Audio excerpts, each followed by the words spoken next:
Eastern Cape Education MEC Fundile Gade is expected to visit the school of the 5 pupils who were raped in a house they are renting at Mqhekezweni village outside Mthatha in the Eastern Cape. The incident occurred on Tuesday while the grade 12 pupils were preparing for their exams. The police are currently questioning an 18-year-old man that is a person of interest. We now cross to SABC News reporter Fundiswa Mhlekude. Fundiswa, thank you so much for your time. It looks like this case is now having some legs and moving somewhat. Please do share with us what the latest is.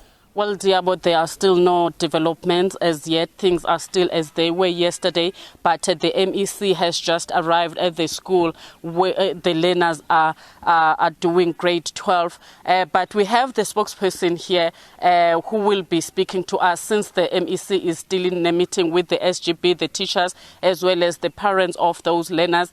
Earlier on, we were at the great place where umama Mqhekezweni was shot and killed on Tuesday night. We spoke to her son, Mqhekezweni, who was saying that he was there when the incident took place, and he says that he knows why those 2 assailants came looking for him, because he says that he is the one who should have been killed instead of his mother. He's feeling very guilty that his mother was killed instead of him, because he says he was very tired after working in the field the previous day, and he fell into a very deep sleep. But he says he heard the 2 people who were saying to his mother that they were looking for him, and then he saw one of them coming towards him. He says the only reason that his mother got shot is because she managed to unmask one of those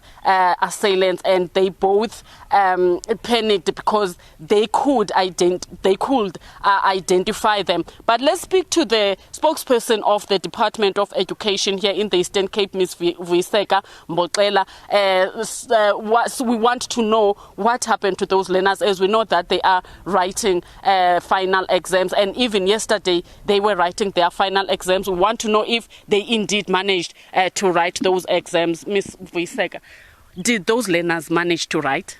Yes, indeed, they did write. Yesterday they were writing Xhosa, paper 2, and they are in the place of safety.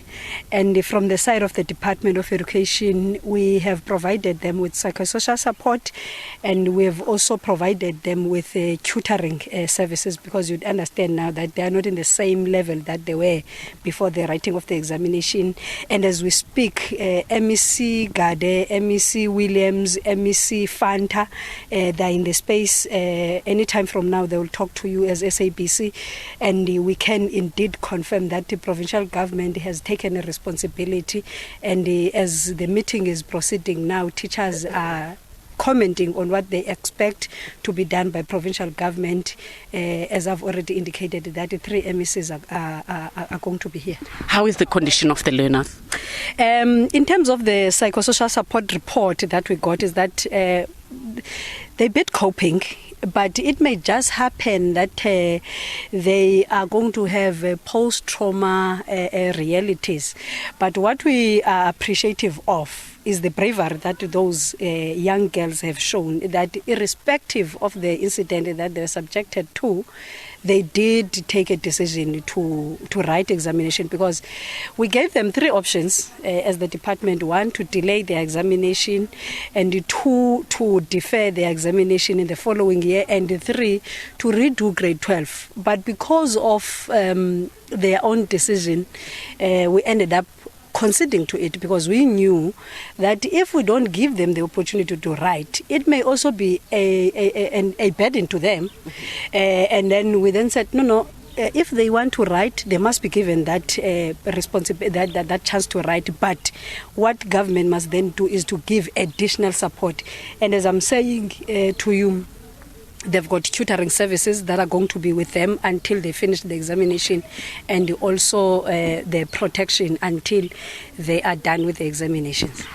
Year after year, Ms. Mboxela, I think it's not the first time that learners from this school have been attacked, robbed and raped. I think in the past 3 years we have experienced the rape of these learners here. And in those years they've been calling for a hostel to be built inside the school because, as you can see, it's a huge school. It's a huge school that is accommodating learners from various villages around Mqhekezweni and Biki. Are you considering that? Yesterday, the Premier convened a cabinet meeting through what is called an EXCO. And I know that the decision for him to dispatch 3 MECs here is to communicate some decisions. And I do believe that one of those would be relating to infrastructure. And I would then say maybe let's just give it to the MEC to be the one that makes that kind of an announcement in relation to the school and also in relation to the incident of crime just across this area, because now it is no longer an issue of just one department or one MEC. It's an issue that is taking the interest of provincial government. Thank you very much. The spokesperson of the Department of Education here in the Eastern Cape, Mqhekezweni, she has just mentioned that 3 MECs are on their way here, including the MEC for Social Development as well as the MEC for Traditional Affairs, Mr. Zolile Williams.